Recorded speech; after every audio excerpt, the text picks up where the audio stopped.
अभी ये साल आप आशा मत करिएगा मैं भजन गाऊंगा, एक भी भजन लाया नहीं। एक कबीर का पद मैं 2-4-5 दिन पहले कपाट सफाई कर रहा था, नीचे का खाता, उसमें कुछ किताबें थी, सब बाहर लाकर रख दिया, सबको ऊपर हाथ कर दे, जिसको जो पढ़े वो ले जाओ। अभी मेरा कोई काम का नहीं। वैसे पढ़ना मेरा 10-12 साल से ऊपर हो गया, कुछ पढ़ता नहीं मैं। तो उसमें ये एक भजन मेरा पुराना हाथ से लिखा हुआ था कबीर का, वो मिल गया तो वो मेरी दिल की बात है, अंदर का अनुभव है और वो सत्य बात है, तो मैं लाया हूँ। उसको भी गद्दे ही बोलूँगा। पद्दे की आप अप्पा भजन गा लेंगे एक आधा गुरु पर से, किसको है वो ज्योतिलाल बहू गा लेंगे, पर मेरी ओर से भजन की आशा मत करना। मैं कीर्तन करा लूँगा पर ये गद्दे में ही सुनिएगा आप। कबीर का एक दोहा, गुरु गोविंद दों खड़े काके लागू पाए, बलहरी गुरु आपने जिन गोविंद दियो बताए। अब कबीर साहब क्या बोलना चाह रहे हैं? गुरु और गोविंद यानी परमात्मा ब्रह्म एक तरफ खड़े, एक तरफ गुरु खड़े हैं, एक तरफ कबीर खड़े हैं, या कोई भी गुरु खड़ा है, ये शिष्य खड़ा है। गुरु गोविंद दो खड़े कहाँ के लगू पाए, असमंजसता की स्थिति में है, द्वंद्व में है। शिष्य गुरु के पहले पैर पड़ू कि ब्रह्म के परमात्मा के, मैं करूँ तो करूँ क्या। पर सैजो भाई तो बोली ना, राम तजू पे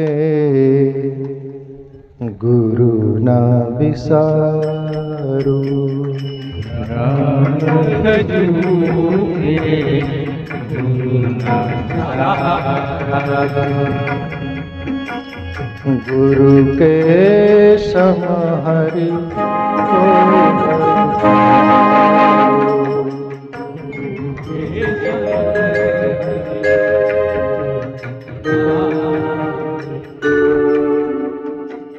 हरि ने जन्म दियो जग माई, गुरु ने आवा गमन छुड़ाई,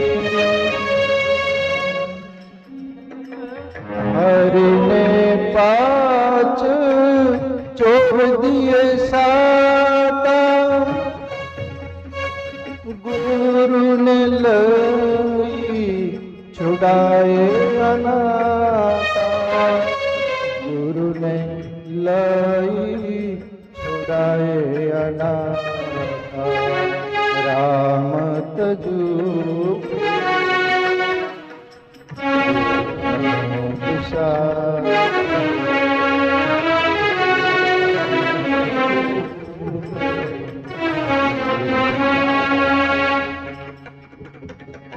आप उस पर नहीं जाना कि जैसे हमारे ज्योतिलाल बहू को आइडिया है ये हारमोनियम, मैं कभी गाता हूँ, मेरे ऑडियो वीडियो सुनने वो सुनते रहते हैं कभी कभी, बापू काली 3 से गाना चाहिए, बापू काली 1 से गाते हुए तो काली 3 से गाए तो अपने पाल वाले बापू जैसी बात हो जाएंगी।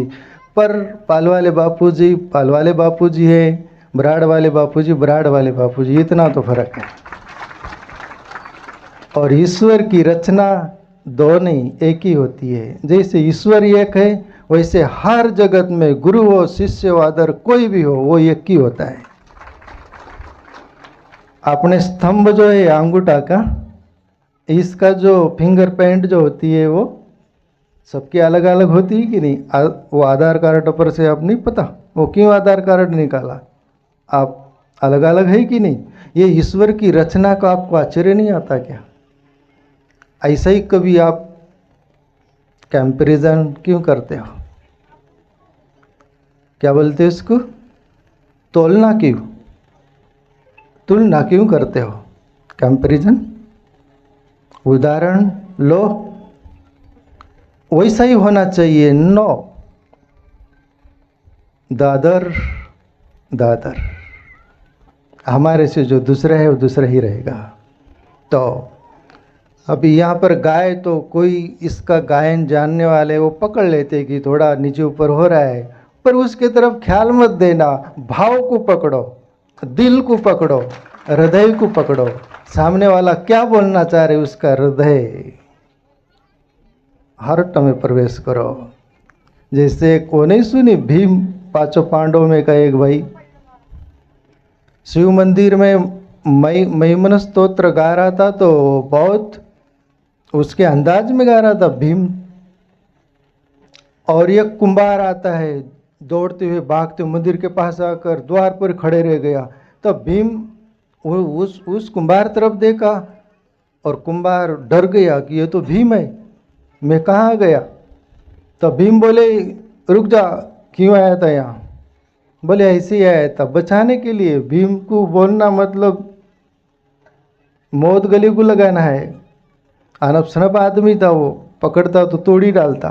कुंभार झूठ बोला, ऐसे ही आया। नहीं नहीं बोले, कुछ तो तेरी आग बता रही और कुछ अंदर बता रहे, कुछ तो कारण से आया है, बोलना ही पड़ेगा, बोल क्यों आया। तो अब बोला वो, बोले मेरा गधा खो गया था तो मंदिर में गधे जैसी आवाज़ आ रही। मैं बोला मेरा गधा यहाँ क्या महिमन स्तोत्र बोल रहा है, वो कहाँ से सीख गया, मैं मेरे गधा के लिए आया। बोले तो भीम को पता चला मेरा आवाज़ गधा जैसा है। पर ईश्वर को भजो, तुम्हारा आवाज़ गधे जैसा हो कि गधी जैसा हो, स्त्री हो तो गधी जैसा, पुरुष हो तो गधे जैसा, फिक्र नहीं करना, भजो। जो भजे हरि को सदा सोई परम पद पाएगा। और ईश्वर हृदय में रहता है, इसके लिए उसका एक नाम है अंतर्यामी हृदयेश्वर। आपके अंदर कोई भी मोमेंट, कोई भी क्षण, कोई भी विचार चलता है वो पकड़ लेता है और निकट है। तो भाव को पकड़िएगा। तो या कबीर साहब को गुरु गोविंद दो खड़े कहाँ के लागू पाए, बलहरी गुरु आपने जिन गोविंद दियो बताए। प्यारे मित्रों, गुरु की ही कृपा से परमात्मा मिला है, तो इतना भर ख्याल रखिएगा, पहले गुरु के ही चरण स्पर्श करिएगा। पहले आपकी फर्ज वो होगी, फिर परमात्मा का। और दूसरी घटना घटती, यदि परमात्मा की प्राप्ति हो गई, ईश्वर की प्राप्ति हो गई, और गुरु और ईश्वर और हम अलग नहीं रह गए, तब मानना हम तीनों हो गए। फिर गुरु भी नहीं रह जाता, परमात्मा भी नहीं रह जाता, हम भी नहीं रह जाता, वही हो जाता है। मैं उदाहरण दे रहा था, ज्योतिलाल वही कल परसों आए थे, आपको भी दूँ मैं। जैसे मेघ बना समंदर से और कहीं गिरा, बूंद बना और ये जमीन पर नदी बनी और समंदर की तरफ भागी। क्यों? वो समंदर का ही जल था, इसलिए समंदर की तरफ भागता है वो। अपन दुनिया में जो भी कुछ करते, कुछ भी कर लो, धन कमा लो, पद कमा लो, कुछ भी कमा लो, कुछ भी हासिल कर लो, तृप्ति नहीं होती। आखिर सोचते कि आखिर में सच्ची शांति कहाँ? फिर सत्य की खोज में लगते हम। Other countries, rich countries, America जैसी अदर कंट्रीज, कुछ दुनिया में रिच कंट्री है, बड़ी संपन्न, वहाँ धन देख लिया, पद देख लिया, भोग देख लिया, सब देख लिया, और आखिर लगा कि कुछ भी तो हाथ नहीं आया। आखिर सच्चा सुख का है, सच्ची शांति का है, सच्चा लक्ष्य का है। तो फिर कोई सद्गुरुओं को खोजा भारत में आके, और वो सत्य को पाकर उनको लगा बस आप जो पाना था पा लिया। तो प्यारे मित्रों, ऐसी घटना घट जाए तो फिर हम एक हो जाते। अब मैं एक दृष्टांत देता हूँ, हम ईश्वर को क्यों नहीं पाते? कारण क्या? अपन यही बोलते कि अपनी लायकात नहीं, या हम पा नहीं सकते, हम ग्रस्त में रचे पचे हैं, बहुत फंसे हुए हैं, कैसे पाना, क्या करना, ऐसा एक वो रहता है, चालबाजी मन की रहती हो। बाकी तो यहाँ ऐसा नहीं है। कोई गुरु सदगुरु मिल जाए तो वो बताता है ये मिटेगा नहीं। वैसे ही जैसे बादल छाए रहते, कोई नदी किनारे गया है सुबह से बैठा था तो शाम तक नदी किनारे ही बैठा और नहाया नहीं। एक संत बैठे थे, वो बोला कि सुबह से तुम यहाँ पर नदी किनारे आए, अभी तक क्या करने आए? बोले नहाने। तो क्यों नहीं नहा रहे? बोले बादल छटेंगे फिर धूप निकलेंगी तब मैं नहा लूंगा। और कहते हैं कि दिन डूब गया, बादल छटे नहीं और बिना नहाए रह गए आदमी। तुम अपन भी यही करते कि जब टाइम मिलेगा, फुर्सत मिलेंगी काम से, रिक्का में निठल्ले हो जाएंगे तब भजन करेंगे, ध्यान करेंगे। भाई ये तो बहुत काम है, पर ये मिटने वाले नहीं, ये छूटने वाले नहीं। तुम्हारा शरीर एक दिन छूट जाएगा पर वो मिटेंगे नहीं। तो उसमें रहकर भजन कर लो, उसमें रहकर उसको भज लो, उसको पालो, उसको जान लो। इस भीड़ में रहकर कभी चौसले मत बनाओ, अपनी भाषा में बोलो तो बहाने मत बनाओ। और नाचन जाने आंगन टेढ़ा, नाचना आता नहीं फिर दोष आंगन को देता है, पर जिसको नाचना आता है ना, टेढ़े आंगन में भी नाच लेते हो। पर नाचन जाने आंगन, नाचना ही नहीं आता और आंगन को दोष दो, तो ये हमारी कमजोरी, हमारा वीक पॉइंट है प्यारे मित्रों। तो ये दुनिया में रहकर कोई गुरु की अंतर्ध्वनि, अंदर की आवाज हमारे हृदय तक पहुंच जाए और जाग जाना। तो देखो प्यारे मित्रों, हम ये दुनिया में आते हैं, बहुत कुछ पा लेते, सब इकट्ठा कर लेते, फिर भी हमारा जीवन क्यों नहीं भरता? क्यों नहीं भर पाता? अपूर्ण क्यों रहता और भरेगा भी नहीं? एक आदमी को शैतान लग गया, मिल गया, प्रसन्न हो गया और 6.25 घड़ा सोने का दे दिया और बोले इसको पूरा कर लेना, तू 6.25 पूरा कर लेना। वो आदमी खुश हुआ कि 7.25 घड़े सोने की मिल गए, तो इसको मैं थोड़ा 25% है मैं भर लूँगा। पहले जो खाता पीता था, जीता था, घर धंधा सभी कुछ टंटनाहट था बिल्कुल, अपनी भाषा में बोलो तो। और बस वो 25% बचाने के लिए, वो 7 घड़ा सोने का पूरा करने के लिए घर वाले को सीधा खाना खाने नहीं देता, वहाँ से कटौती करता, खुद का जीवन नहीं जीता, वहाँ से कटौती करता, बहुत कटौती करता और जीवन टूट गया, खुद भी, परिवार का भी, सब बिखरने लगा, शुष्क हो गया। राजा के घर वो नौकरी करता था, राजा देखा तेरी हालत क्या हुई, मुझे कुछ लग रहा है कि कुछ गड़बड़ हुआ है, जो मेरे भी साथ हुआ था, या राजाओं के साथ भी होता तो अपने साथ क्यों नहीं होगा। राजा बोले बता ऐसा क्यों तेरी हालत हुई, कृष्ण शरीर क्यों हुआ, मन सब बेचैन हो गया, व्हाट द मेजर? बोले कोई मेजर नहीं, बता। बोले सच। तो वो बोला कि मुझे शैतान मिला, 7.25 घड़ा सोने के दिया, 7 पूरा करने के लिए, तो मैं सब बचा रहा हूँ पर घड़ा पूरा नहीं हो पा रहा। तब राजा बोले वो घड़ा फेंक पागल, वो शैतान मेरे को भी लगा था और मैं भी 7.25 पूरे करने को लगा, 7 पूरे हुए नहीं, मैं टूट गया था, मैं फेंक दिया, तब मैं मुक्त हुआ, आप चैन से जी रहा हूं, तू भी फेंक। ऐसा ही अपन सब घड़ा भरने में लगे हैं। और रियल प्रैक्टिकली रियली देखो अपने जीवन में, अपन सोचते हैं, शादी नहीं होती तब आदमी सोचता है मेरी शादी हो जाए ना, फिर हम 1 से 2 हाथ तो फिर 4 हाथ हो जाएंगे। पर 4 हाथ कितना मुसीबत लाते ये पता नहीं, तुमको तो मालूम है ना अच्छी तरह, हृदय दिल की बात है।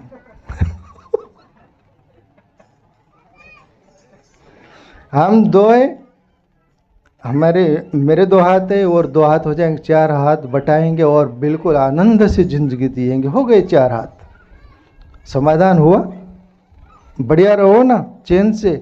नहीं नहीं, 1 साल हो गए, लोग बोलते अभी तक बच्चा नहीं हुआ, मतलब शादी के बच्चा होना चाहिए, ये भी कोई जरूरी है क्या? वो जो शास्त्रों में आता है भागवत में कि तुम्हारे पर किसी का ऋण नहीं इसलिए बच्चे होते नहीं, ऋणानुबंधन से बच्चे आते हैं। यहाँ तो शत्रु आते तुम्हारा बदला लेने, तुमको मारने पीटने,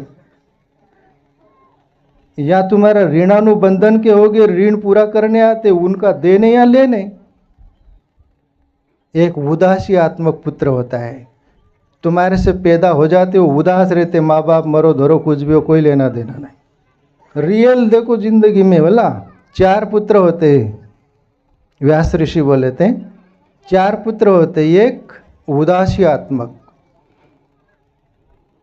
वो घर परिवार का नहीं सोचता, किसी का भी नहीं सोचता, वो अपनी ही सोचता है, उदासी।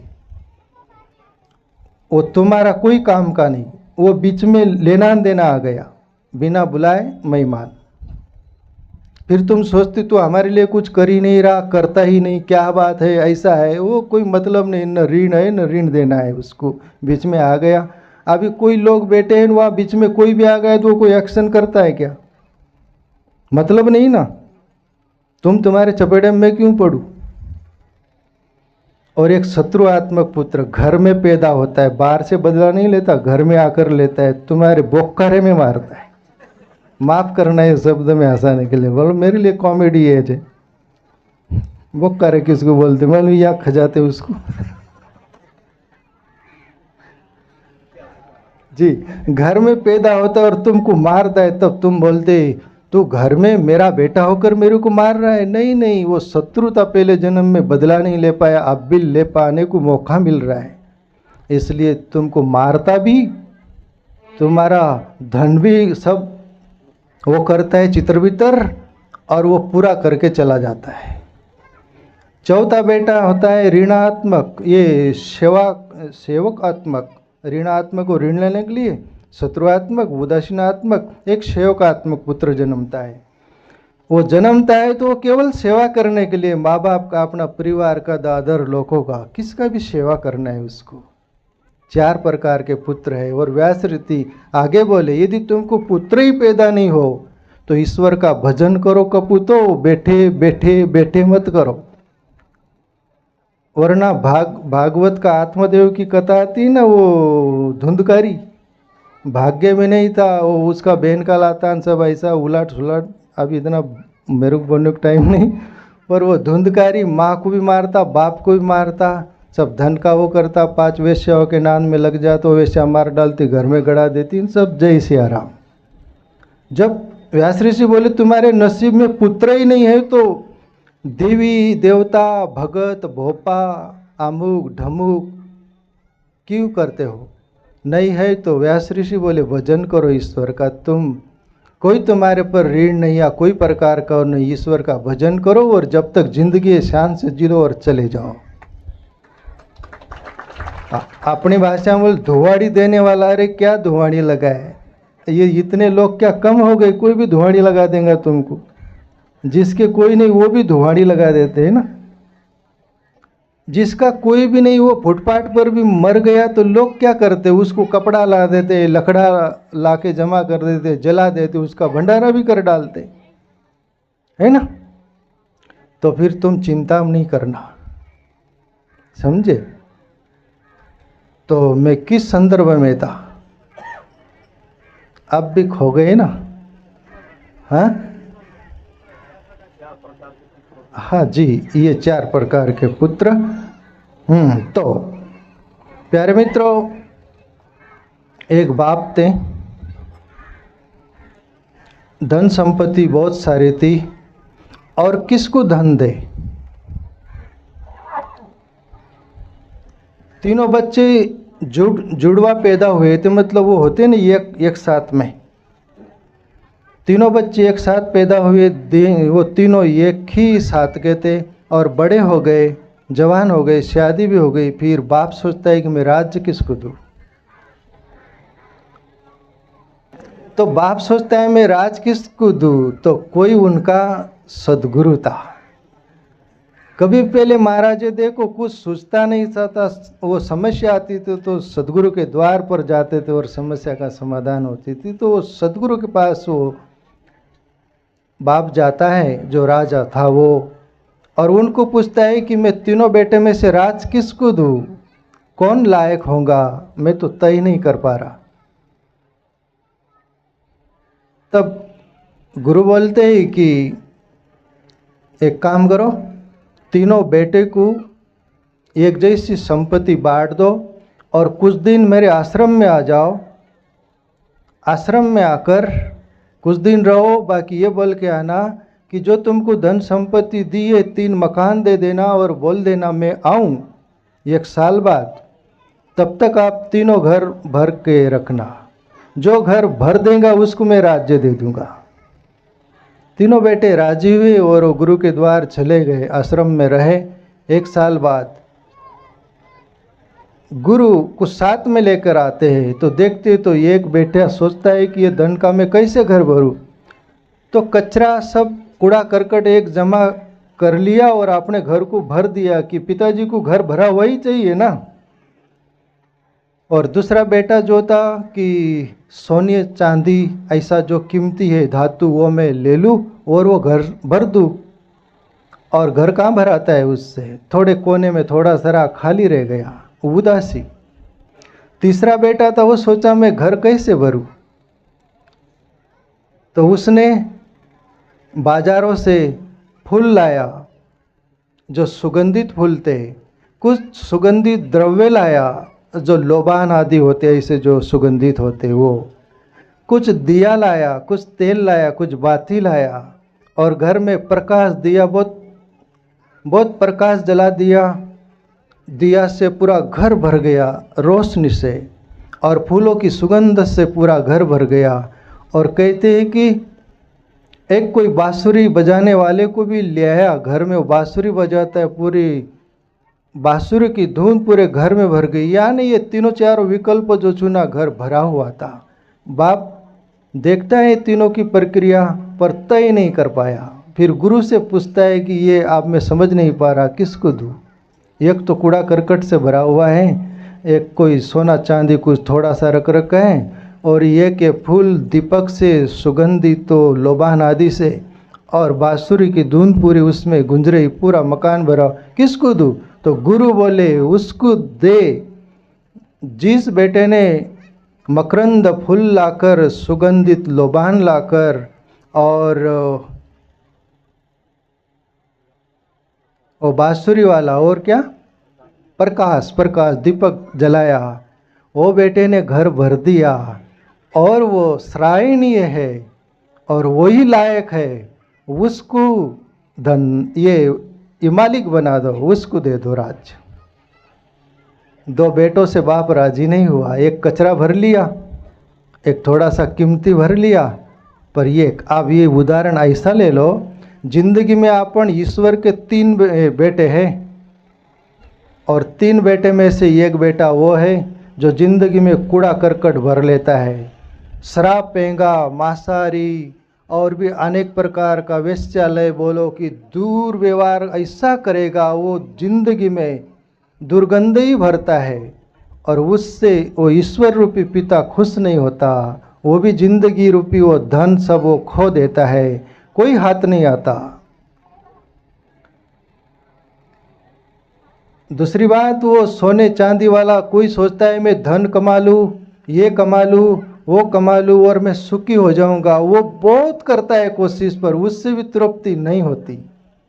पर तीसरा बेटा जो है वो जो दीपक वाला, वो प्रकाश वाला, फूल वाला, ऐसे ही कोई ध्यान करता है, साधना करता है, भजन करता है और ईश्वर से लोह लगाते रहता है, वो अपना जीवन रूपी घर भर देता है, उससे ईश्वर खुश होता है। प्यारे मित्रों, तो ये 2 तरह के बेटे नहीं होना, ये तीसरा तरह का बेटा होना, तो ईश्वर के हम काम आएंगे। प्यारे मित्रों, ये जीवन कीमती है, ये ऐसा गंवाने का नहीं है।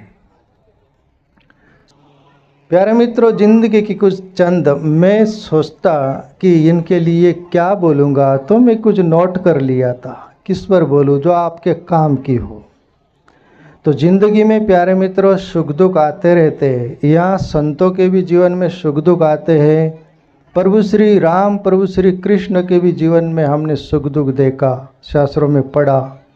यहाँ सुख दुख से ग्रस्त रहते हैं जीवन, तो इसमें प्रवाहित होकर अपन सिकुड़ मत जाना, ये चलते रहेंगे। अपन सुख को अपना लेते और दुख को अपनाते नहीं, उसको दुर्लक्ष्य करते हैं। पर सुख आया था तो सुख के साथ आप बड़े खुश हो गए कि नहीं, उसको स्वीकार किया कि नहीं? तो फिर अभी जैसे दिन निकला, आप सोचो दिन ही चाहिए, रात आई तो रात क्यों आई? पर उसका कर्म है, दिन है तो रात भी होगा। ऐसा ही आज सुख आया तो कल दुख भी आएगा। तो दुख और सुख को अलग मत समझो, वो एक सिक्के के दो पहलू हैं। आप हाथ में सिक्का ले रखे हैं तो एक ही सिक्का से प्यार मत करिएगा, दोनों देखिएगा, वो सिक्के का ही पहलू है। ऐसा जिंदगी में सुख दुख आए उसको स्वीकार करके जीना। तेरे कांटों से भी प्यार, तेरे फूलों से भी प्यार, जो देना है वो दे दे करतार, तू सबका तारनहार। कोई द्वंद्व खड़ा मत करना, कोई शिकायत खड़ा मत करना। क्यों? ये चलता ही रहता है दिन रात की तरह। दूसरी बात, समय परिस्थिति के अनुसार जीना। समय परिस्थिति क्या? कल हमारा समय अच्छा था और आज हमारा समय बुरा आ गया, तो अच्छे समय के साथ भी हम जी लिए थे, तो आज बुरा समय आ गया तो उसके साथ क्यों नहीं जी रहे हम? अपन उल्टा करते, कल जो हम जी रहे थे वैसे ही आज भी जिएंगे हम। तो फिर उसके लिए, वैसा जीने के लिए तुम्हारे पास धन संपत्ति नहीं रहती।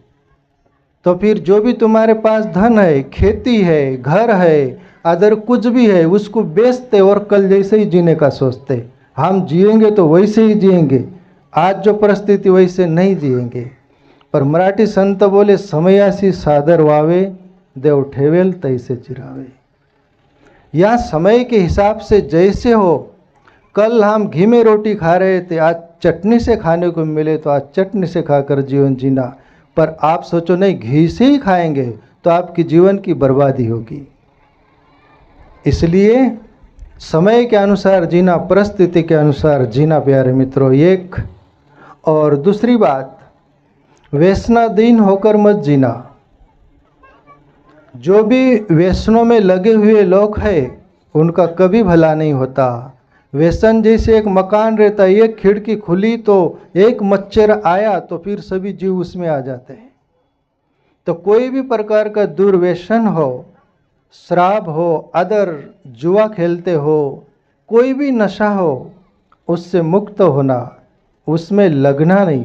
जो उसमें लगे फिर वापस कभी लौटते नहीं, हो सब बर्बादी हो जाती। और आखिर सोचते सभी मिट गया, सभी चला गया तो फिर अपन भी मिट जाओ, अपन भी मत बचो, आत्महत्या कर लेता है।